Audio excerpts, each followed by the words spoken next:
to the New Orleans Humanist Perspective, presented by the New Orleans Secular Humanist Association, following our few principles of humanism.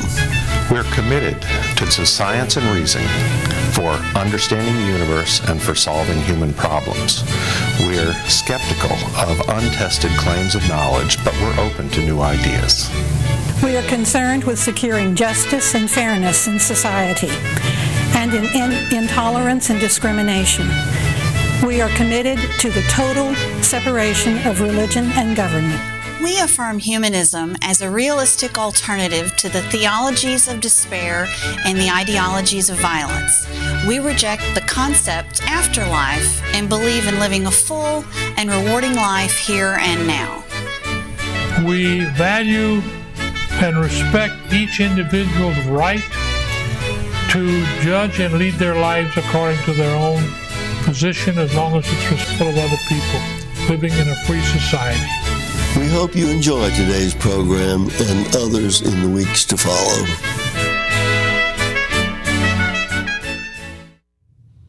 Hello and welcome to another episode of The Humanist Perspective. I'm Jim Dugan, sitting in temporarily for your regular host, Harry Greenberger.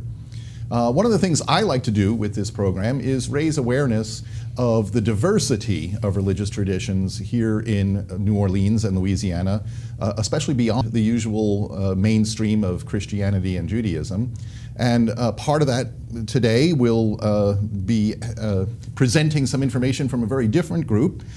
My guests are the Reverend Debra Jeffries, who is a high priestess with the BeeHive Coven, a Wiccan church located here in the greater New Orleans area.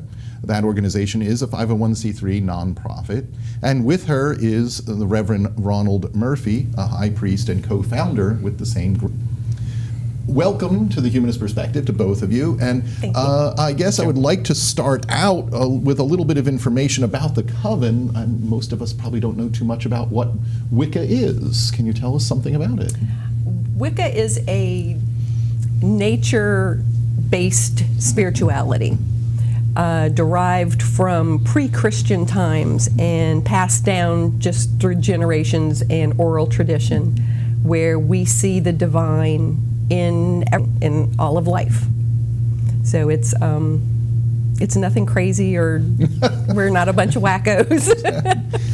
The emphasis seems to be on nature and its cycles. Yes, we very much, even though today's society isn't agriculturally based, we still follow the wheel of the year, the seasons as they turn, and we notice within our spiritual life and our personal life that we still follow the seasons, even though we're not out tending fields and crops.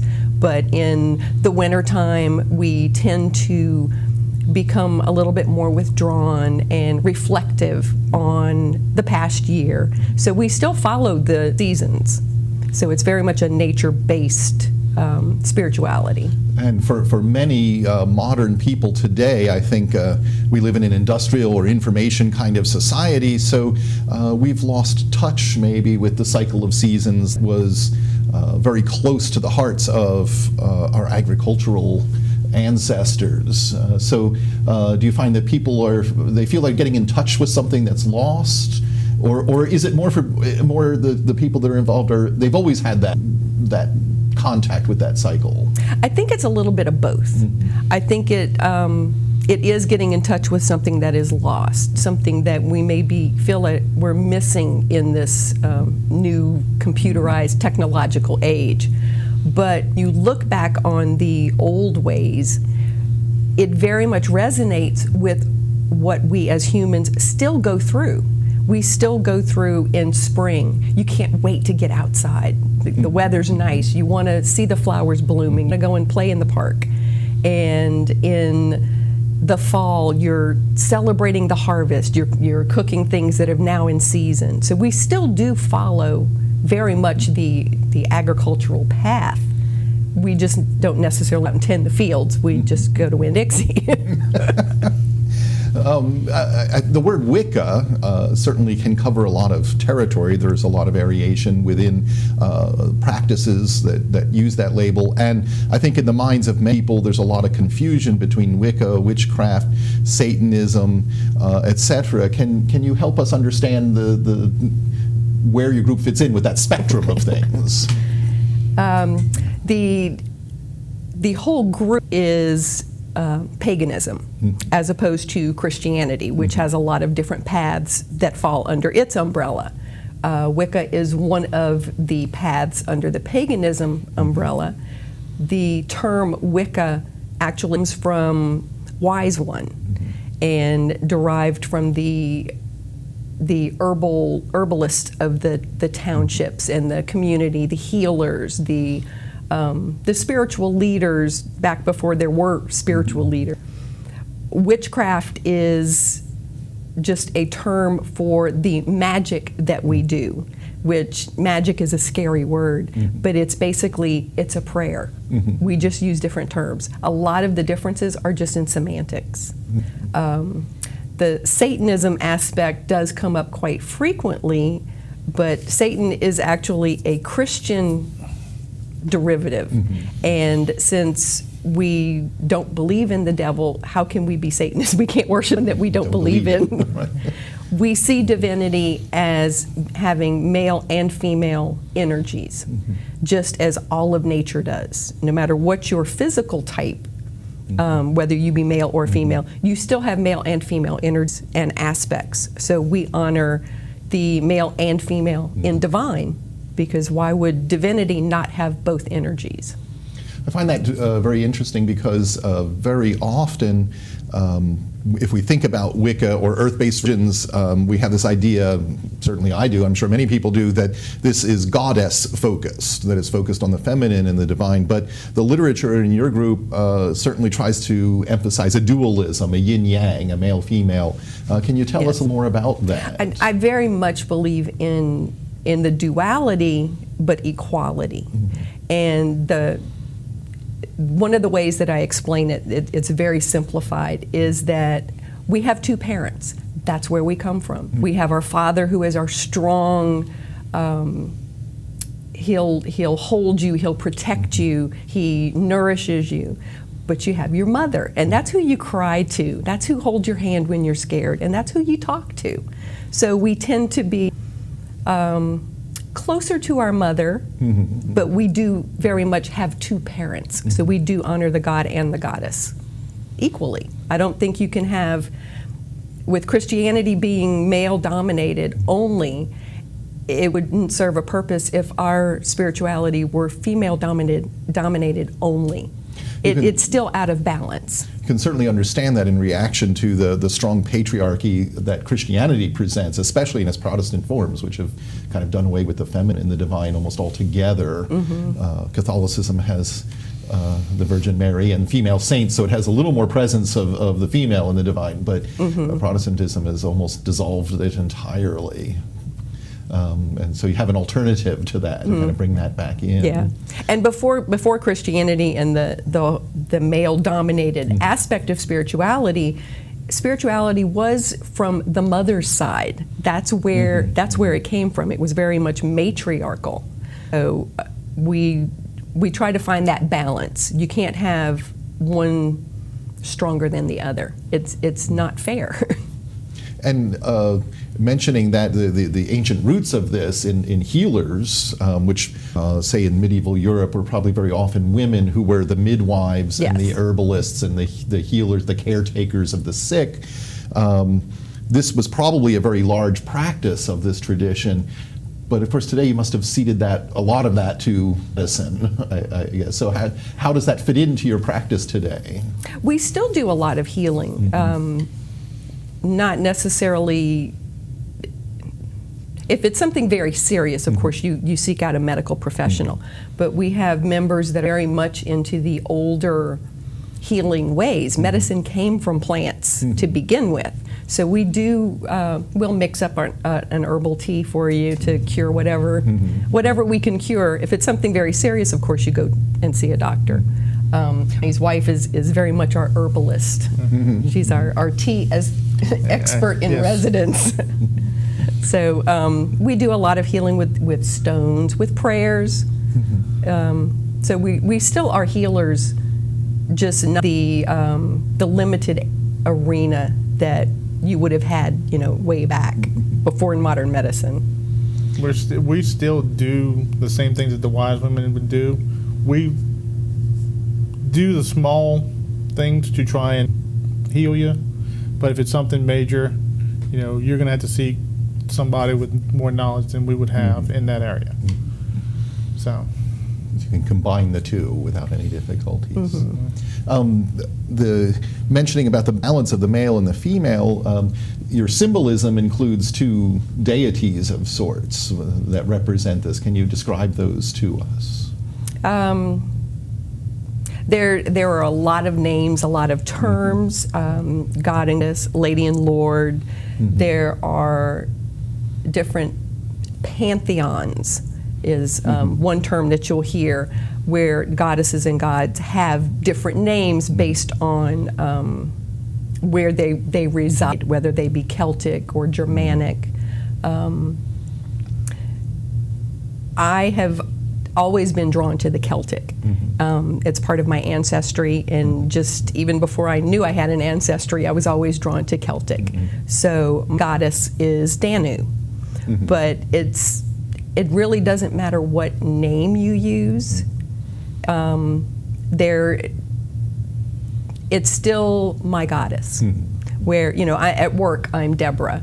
With my friends, Debbie. With my son, I'm Mom. With my husband, I'm Honey. No matter what you call me, I'm still me. So it's sort of the same with the goddess, is whether you call her Bridget or Danu or Aphrodite, she's still there. So one symbolic goddess with many faces or with many names or aspects. Yes, or, yes. Representation was in there. So, and a lot of the names we'll use to represent an aspect. If we're looking for to work with the love arena, we may call on one aspect. Where if we're really troubled and we need someone strong and firm, we may call on a little bit different aspect. It's still all the same. It's just using a different name to identify which aspect we're working with. So, and does this, are these used ritually for the performance of magic, if you want love magic versus health magic? Yes, you would call upon a different deity depending on what you're trying to do. And magic is basically, it's a prayer. It's a directed energy.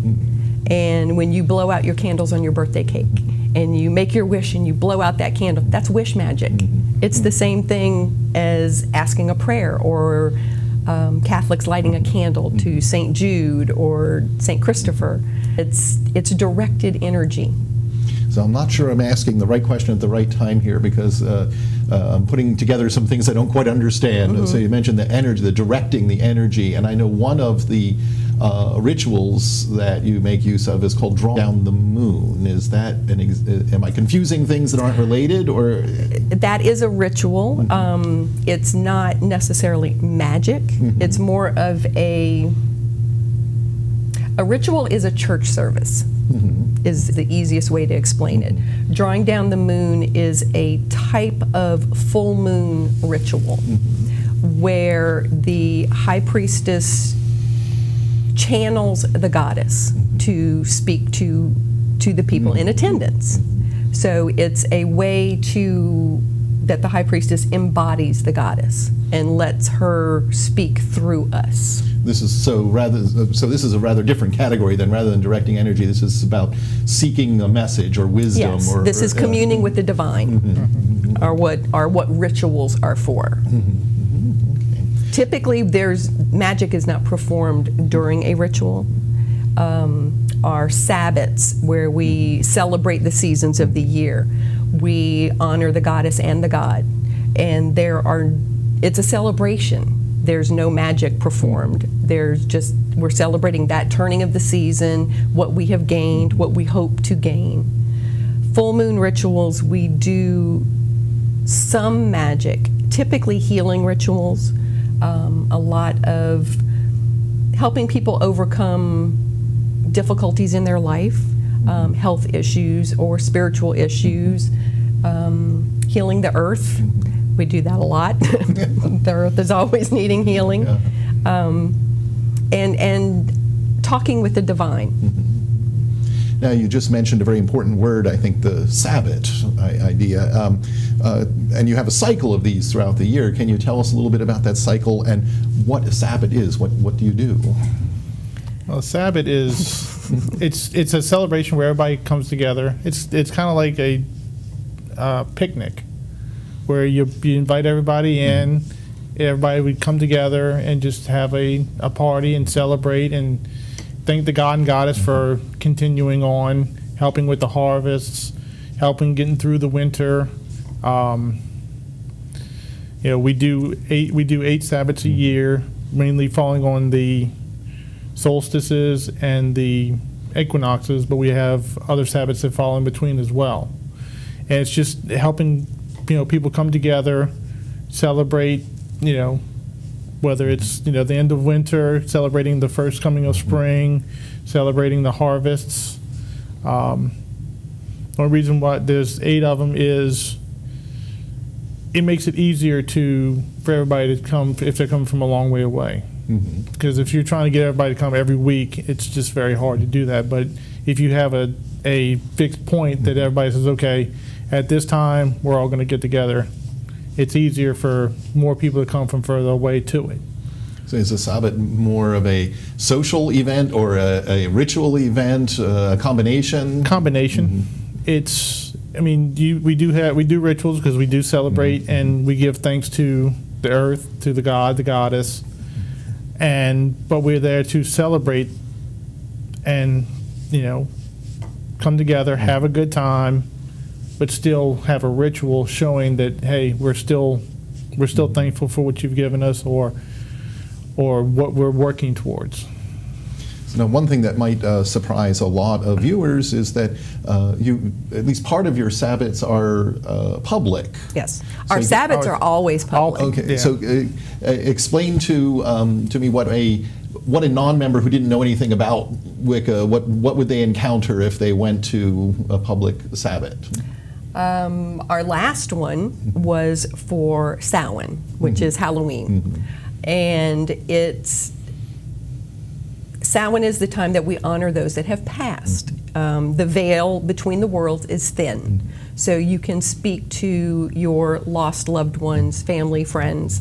So it was similar to a memorial service, but honoring those that have passed, not really mourning their loss, because they're always with us. So if you had come to that ritual, you would have seen us standing in a circle, and we had a fire. Right. We had flowers that represented the old, because they were dried flowers, and we had fresh flowers because we're combining the old and the new, those that have passed and those that are still present.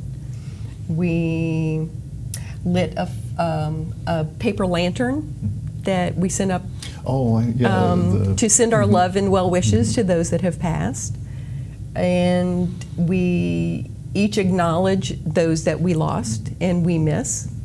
And then we have some cookies or a sip of wine, and that's pretty much it. And so members of the public can come and observe this process. Absolutely. And where do these take place? We use a park in Kenner. It's right next to Kenner City Hall. It's the Veterans Memorial Park.